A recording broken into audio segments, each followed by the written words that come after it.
सभी साथियों का नमस्कार। एक बार फिर से आप सभी का स्वागत है आपके अपने कबीर एग्जाम के डिजिटल स्टडी प्लेटफॉर्म पर। मेरा नाम है संदीप कुमार और एग्रीकल्चर सुपरवाइजर की 5000 अति महत्वपूर्ण क्वेश्चनों की सीरीज में मैं आपके साथ आज हाजिर हूं 8वीं क्लास के साथ। उम्मीद है कि सभी लोग बढ़िया होंगे कि ज्ञान त्यान किच कर्म न जाना सार न जाना तेरी सब ते वड्डा सतगुरु नानक जिन गल राखी मेरी। परम पिता परमेश्वर को साक्षी मानते हुए आज की क्लास को शुरू करते हैं। उम्मीद करूंगा कि आप सभी लोग अच्छे होंगे।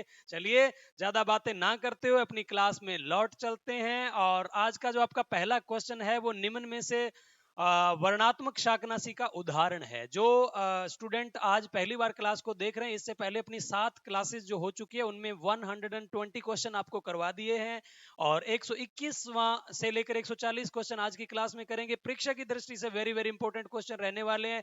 यदि आप हमारे चैनल पर नए हैं तो चैनल को सब्सक्राइब कर दीजिए और यदि आप पुराने हैं तो शेयर करना ना भूलिए। चलिए पहले क्वेश्चन की तरफ बढ़ते हैं और पहला क्वेश्चन आपका क्या कह रहा है कि सर निम्न में से वर्णात्मक शाकनाशी है। वर्णात्मक मतलब सेलेक्टिव, यानी कि चुन चुन कर मारने वाला। जैसे कि गेहूं, गेहूं के अंदर यदि गुल्ली डंडा होता है तो उसके लिए आप 2,4-D डालते हो क्या, तो वो गेहूं को नहीं मारता, चुन चुन के गुल्ली डंडे को मार देता है। तो 2,4-D क्या है, वर्णात्मक शाकनाशी है। इसके अलावा पैराक्वाट, प्रोपेनिलियो जो सीमाजिन है, ये जहां पर भी आप डालते हो सेलेक्ट करके नहीं मारती, जो इसके सीध में आ जाते हैं उनको रगड़ देता है। बट 2,4-D सेलेक्ट करके मारता है, चुन चुन के मारता है, यानी कि चुन चुन के मारता है। तो ऑप्शन ए नंबर जवाब बिल्कुल सही रहने वाला है। आगे बढ़ते हैं। आगे वाला क्वेश्चन क्या है, निम्न में से किस खरपतवार नाशी को दलहनी फसलों में बुआई से पूर्व अच्छी तरह मिला देना चाहिए। एग्रीकल्चर सुपरवाइजर 2012 की भर्ती का चहिता क्वेश्चन ये पूछा गया 2012 में, आपके सामने पेश है आपकी खिदमत में। ऑप्शन ए फ्लूक्लोरीन, पेंडामेथिलिन, 2,4-D या फिर सभी। वेरी वेरी इंपॉर्टेंट है कि दलहनी फसलों में बुआई से पूर्व एक जो खरपतवार नाशी है उसको प्रयोग में लाया जाता है। कौन सा लाया जाता है, जल्दी से आप मुझे कमेंट करके उत्तर बता दीजिएगा। ऑप्शन ए आपका फ्लूक्लोरीन, ऑप्शन बी पेंडामेथिलिन, ऑप्शन सी आपके सामने 2,4-D। Very very important question रहेंगे आज परीक्षा की दृष्टि से, जल्दी से बताइए। अब यहाँ पे 2 नंबर जवाब आपका बिल्कुल सही रहने वाला है, पेंडामेथिलिन। सर पेंडामेथिलिन को और क्या कहते हैं, सर पेंडामेथिलिन को और बेसालीन भी कहा जाता है। क्या कहा जाता है, पेंडामेथिलिन को सर बेसालीन भी कहा जाता है। 2 नंबर जवाब बिल्कुल सही रहेगा। आगे बढ़ते हैं। खीरा वर्ग की नदी के किनारे या पेटे में खेती करना क्या कहलाता है। खेती वर्ड यहां से मिस हो चुका है, जिसको अपने लिख लेते हैं। खेती करना क्या कहलाता है। क्वेश्चन है कि खीरा वर्ग की खेती नदियों के किनारे या पेटे में यदि हम कर रहे हैं तो फिर उसे क्या कहेंगे, दजिया, वालरा, चिमाता या दियारा। जल्दी से आप कमेंट करके बताइए कि उसे क्या कहेंगे। यदि मैं बात करूं दजिया की, तो मैदानी क्षेत्रों के अंदर जो खेती की जाती है भीलों द्वारा, ये यहां पर लिख देता हूं आपको। मैदानी क्षेत्रों में, मैदानी क्षेत्रों में बिलों द्वारा जो खेती की जाती है उसको क्या कहते हैं, दजिया कहा जाता है। ऑप्शन 2 नंबर यहाँ पे है वालरा। वालरा की बात करें, इसे जूमिंग या स्थानांतरित खेती भी कहा जाता है। जूमिंग या स्थानांतरित खेती भी कहा जाता है। जूमिंग या स्थानांतरित खेती, ठीक है। वेरी वेरी इंपॉर्टेंट रहेगा क्वेश्चन आपकी परीक्षा की दृष्टि से। तो जूमिंग या स्थानांतरित खेती की बात करें तो ये ग्रास या जनजाति है, वो करती है। कौन सी, ग्रास या जनजाति करती है। उसके बाद में आपकी चीम आता है, ये पहाड़ी क्षेत्रों पर होती है। पहाड़ी क्षेत्रों में इसको कौन करते हैं भाई, पहाड़ी क्षेत्रों के अंदर इसको कौन करता है सर, इसको भील करते हैं। कौन करते हैं, इसको भील करते हैं। और लास्ट में आपका डी ऑप्शन दियारा, खीरा वर्ग की खेती नदियों के पेटे या किनारे पर कर रहे हो तो उसको क्या कहेंगे सर, उसको अपने दियारा कहेंगे। वेरी वेरी इंपॉर्टेंट क्वेश्चन रहेंगे आपकी परीक्षा की दृष्टि से। चलिए आगे बढ़ते हैं। आगे वाला क्वेश्चन है आपका कि प्रकाश की अवधि के कारण पौधों पर फूल व फल आने पर पड़ने वाला प्रभाव क्या कहलाता है। ये प्रभाव कहलाता है दीप्तिकालिता।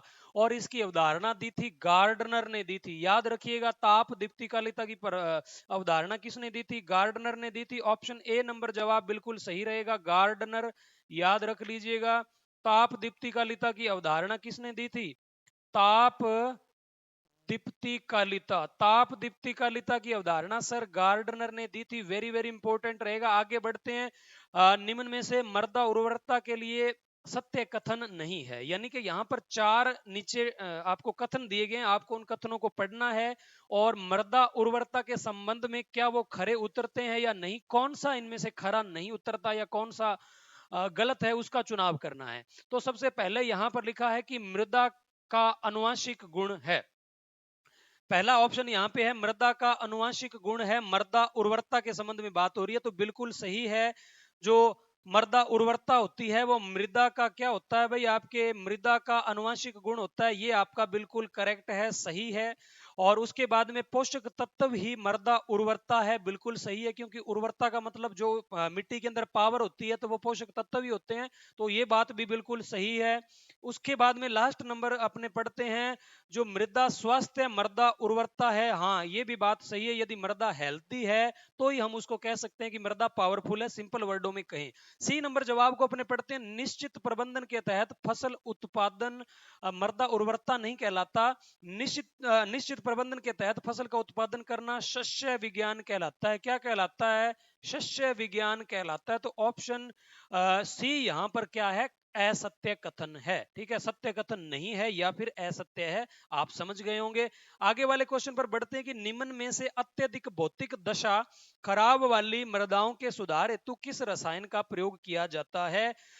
ये क्वेश्चन वेरी वेरी इंपॉर्टेंट रहेगा। जिप्सम या फिर चूना या कैल्शियम कार्बोनेट या फिर sodium nitrate, very very important question रहता है आपकी बेटा परीक्षा की दृष्टि से। देखिए यहाँ पे आपको 4 ऑप्शन दिए गए हैं। पहला ऑप्शन है आपका यहाँ पर जिप्सम, और उसके बाद में चूना, calcium carbonate. Very very important question रहेगा, जल्दी से जवाब दे दीजिए। आपके आंसर मैं चेक कर रहा हूं। बहुत यदि अत्यधिक खराब दशा हो जाती है मृदा को, तो सुधारने के लिए अपने किसका प्रयोग किया जाता है? जिप्सम का प्रयोग किया जाता है। आगे बढ़ते हैं, निम्न में से लवणीय मृदाओं को सुधारने का सर्वोत्तम तरीका है। यदि मृदा लवणीय है तो उसको सुधारेंगे कैसे?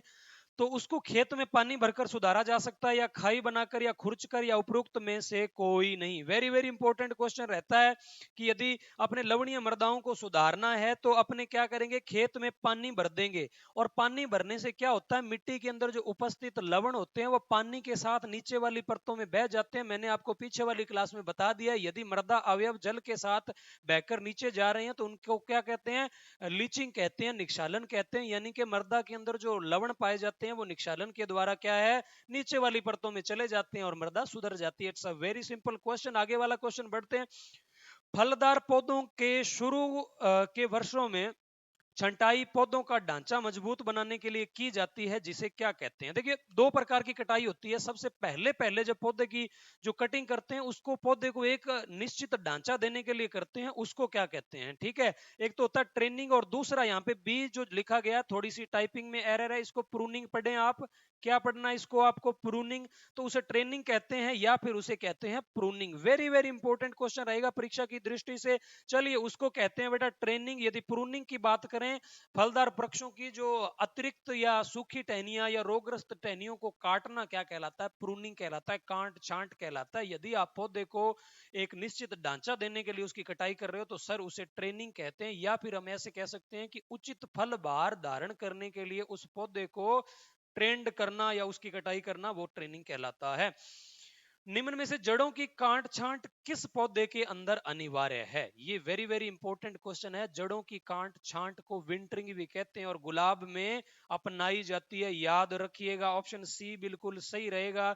आगे बढ़ते हैं, आगे वाला क्वेश्चन है, निम्न में से सेवण घास का वानस्पतिक नाम है। यदि सेवण घास के बोटनिकल नेम की बात करें, वेरी वेरी इंपॉर्टेंट क्वेश्चन रहता है आपकी परीक्षा की दृष्टि से। वेरी वेरी इंपॉर्टेंट क्वेश्चन रहेगा। यदि अपने बात करें अंजन घास, अंजन घास का बोटनिकल नेम क्या होता है सर? सेंचेरस सेलेरिस होता है अंजन घास। अंजन घास का बोटनिकल नेम क्या होता है? सेंचेरिस सेलेरिस होता है। यदि सेंचेरिस सेंटेजेरिस की बात करें तो ये दामन घास या मोडा या बफेल घास भी बोलते हैं इसको। दामन घास, दामन घास का नाम आपने सुना होगा खेतों में।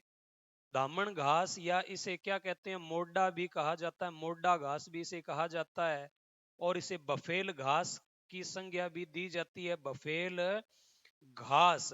तो यदि साइमोपोगोन की बात करें तो लेमन घास होता है, एक प्रकार का घास होता है जो कि आपके राजस्थान के पश्चिमी एरिया में पाया जाता है। लोग उसे अपने घरों में सुगंध के लिए लगाते हैं, खिड़की दरवाजों में वो घास लगाते हैं, बाहर से जब वो हवा आती है तो अंदर एक खुशबूदार माहौल बन जाता है। सेवन घास के बोटनिकल नेम की बात करें तो सेवन घास का बोटनिकल नेम ल्यूसिरस सिंडिकस होता है। आगे बढ़ते हैं, निम्न में से नत्रजन का मुख्य कार्य नहीं है, यानी कि नत्रजन के 3 कार्य तो यहाँ पे इंपॉर्टेंट है और एक काम है वो किसी और का है। तो नाइट्रोजन का मुख्य कार्य क्या है भाई?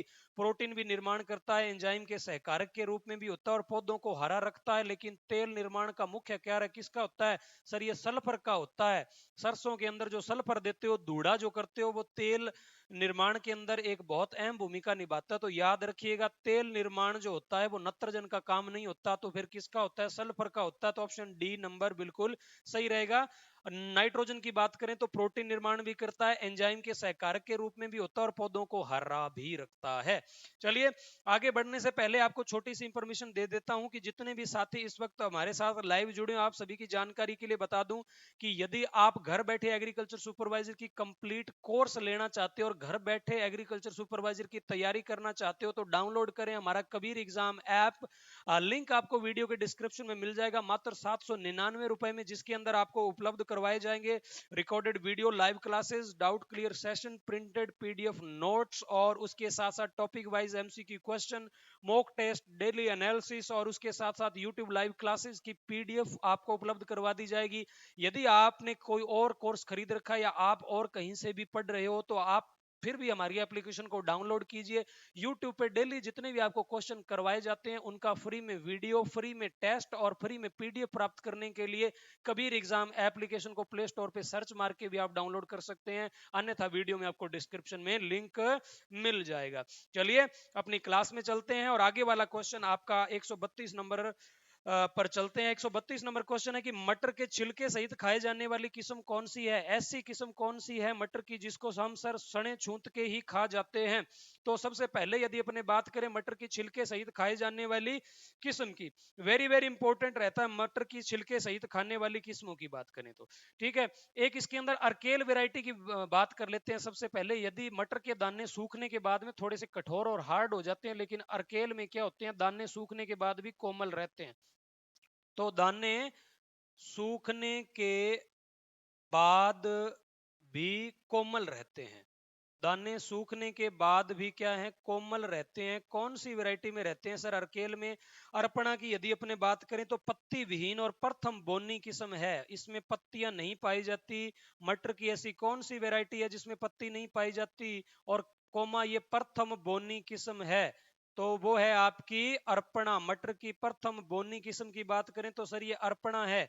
अर्का अजीत की बात करें तो सर ये मटर और तरबूज की वैरायटी है। ठीक है, अर्का अजीत की बात करें तो ये मटर की वैरायटी भी है और अर्का अजीत की बात करें तो ये आपकी तरबूज की वैरायटी भी रहती है। और तरबूज में इसकी एक खासियत रहती है, पाउडरी मिल्ड्यू रोग प्रतिरोधी होती है। पाउडरी मिल्ड्यू रोग प्रतिरोधी होती है, रोग प्रतिरोधी होती है। वेरी वेरी इंपॉर्टेंट रहता है। ऑप्शन ए नंबर बिल्कुल सही रहेगा। सालविया की यदि बात करें तो मटर की छिलके सहित किस्म है वो सालविया, और एक वैरायटी और लिख लीजिएगा आप जिसको जेपी 19 बोला जाता है। क्या बोला जाता है? जेपी 19। आगे बढ़ते हैं, आगे वाला क्वेश्चन है खरपतवार रहित शुद्ध बीज बोना खरपतवारों की रोकथाम में किस तरह का उपाय है? उन्मूलन होता है किसी को जड़ से खत्म करना, उन्मूलन होता है रासायनिक उपाय है, केमिकल द्वारा, भौतिक उपाय है, किसी यंत्र के द्वारा। यदि आप खरपतवार रहित बीज बो ही रहे हो या खरपतवार उस आपके खेत में उगे ना, ऐसा प्रबंध करते हो तो इसको निरोधात्मक उपाय के नाम से जाना जाता है।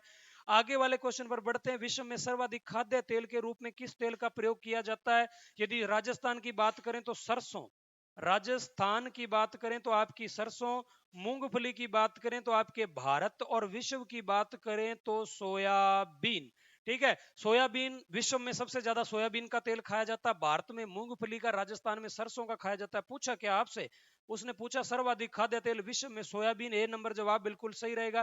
प्याज के लाल रंग की बात करें, आप सभी जानते हैं किसके कारण होता है? एंथोसाइनिन के कारण होता है। टमाटर का जो लाल रंग होता है वो किसके कारण होता है? लाइकोपीन के कारण होता है। मिर्च का जो लाल रंग होता है वो किसके कारण होता है? कैप्सिथीन के कारण होता है।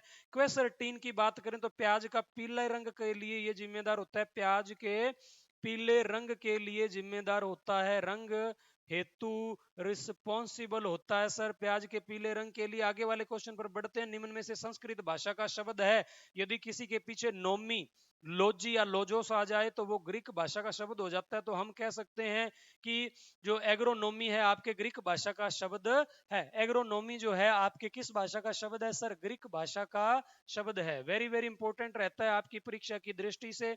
चलिए आगे वाले क्वेश्चन पर बढ़ते हैं।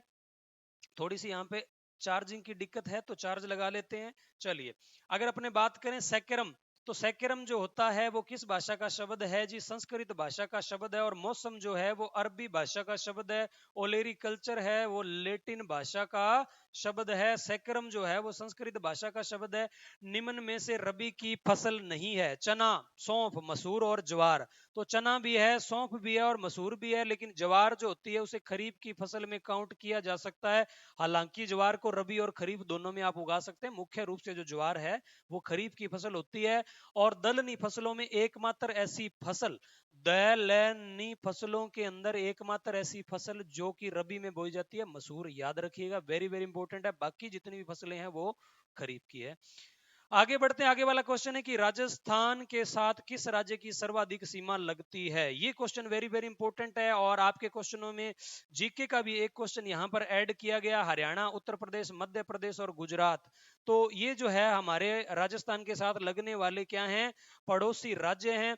हरियाणा की यदि अपने बात करें, हरियाणा की 1262 लगती है। यदि हरियाणा की अपने बात करें तो कितनी लगती है हरियाणा की? सर 1262 किलोमीटर सीमा हमारे साथ हरियाणा की लगती है। उसके बाद उत्तर प्रदेश की बात करें तो सर 877 किलोमीटर लगती है। मध्य प्रदेश की बात करें सर 1600 किलोमीटर लगती है। और उसके बाद में गुजरात की बात करें तो 1022 किलोमीटर लगती है। और 5 राज्य हमारे साथ लगते हैं, एक पंजाब और लगता है। तो पंजाब की हमारे साथ 89 किलोमीटर सीमा लगती है। वेरी वेरी इंपॉर्टेंट है, बहुत बेसिक से एग्जाम्स में ये क्वेश्चन पूछा जाता है। सबसे ज्यादा पूछी है तो आपको मध्य प्रदेश को टिक कर देना है, सबसे कम पूछे तो पंजाब ऑप्शन को हो तो उसे टिक करना है। आगे वाले क्वेश्चन पर बढ़ते हैं। निम्न में से गणगौर किस माह में मनाया जाता है? तो गणगौर सीधी सी बात करें तो चैत्र में मनाया जाता है और चैत्र शुक्ला तृतीया को मनाया जाता है। वेरी वेरी इंपॉर्टेंट क्वेश्चन रहेगा। यदि अपने देसी महीनों की बात करें, यदि आप एग्रीकल्चर सुपरवाइजर की तैयारी कर रहे हैं तो देसी महीने आपकी उंगलियों पर याद होने चाहिए। कैसे याद होने सही चाहिए सर? जैसे कि चैत्र, वैशाख, ज्येष्ठ, आषाढ़, श्रावण, भाद्रपद, आश्विन, कार्तिक, मार्गशीर्ष, पौष, माघ, फाल्गुन। थारे गुरुजी यहाँ कुकर याद है? गुरुजी ने याद हुआ यदि गुरुजी आज एग्रीकल्चर सुपरवाइजर है, नहीं तो बेरोजगार। चलिए आगे वाले क्वेश्चन पर बढ़ते हैं। चलो इसको बता देता हूं। यदि चैत्र शुक्ल तृतीया को अपने क्या है गणगौर मनाया जाता है? चैत्र शुक्ला तृतीया को, चैत्र शुक्ला तृतीया को। चलिए आज का जो आपका लास्ट क्वेश्चन है कि निम्न में से साइलेज में शुष्क पदार्थ की मात्रा कितनी होती है? वेरी वेरी इंपॉर्टेंट क्वेश्चन रहेगा कि साइलेज में आपके शुष्क पदार्थ की मात्रा कितनी होती है। यदि अपने साइलेज की बात करें तो इसके अंदर शुष्क पदार्थ की मात्रा की बात करें 60 से लेकर 65% पाया जाता है। नमी जो होती है वो 30 से 40% होती है। यदि नमी की बात करें तो 30 से लेकर 40% नमी होती है। और शुष्क पदार्थ तो आपको मैंने बता ही दिया 60 से लेकर 65% होती है। और इसी के साथ उम्मीद है कि सभी लोगों ने क्लास को बहुत बढ़िया तरीके से एंजॉय किया होगा। जितने भी साथी यदि नए जुड़े हो तो चैनल को सब्सक्राइब करना मत भूलिएगा। और जितने साथी जुड़े हुए हैं डेली रूटीन में क्लास देखते हैं, उनसे रिक्वेस्ट है कि आप क्लास को चाहे फेसबुक, व्हाट्सएप, जो भी प्लेटफॉर्म आप यूज करते हो, क्लास को शेयर जरूर किया करो ताकि हम उससे ज्यादा मोटिवेट हों और आपके लिए बहुत अच्छा कंटेंट प्रोवाइड करें। और मिलते हैं कल फिर शाम को 7:30 बजे अगली क्लास के साथ। तब तक के लिए आप इसी प्रकार से मन लगाकर पढ़ाई करते रहिए, क्योंकि लक्ष्य जो है उसको अपने को भेदना है। और हमारा लक्ष्य है एग्रीकल्चर सुपरवाइजर भर्ती 2023। और तब तक के लिए चलो मिलते हैं कल शाम को फिर से 7:30 बजे। हंसते रहिए, मुस्कुराते रहिए, जीवन में आगे बढ़ते रहिए, यही कामना है मेरी। परमपिता परमेश्वर की दया आप सभी पर बनी रहे। Thank you so much.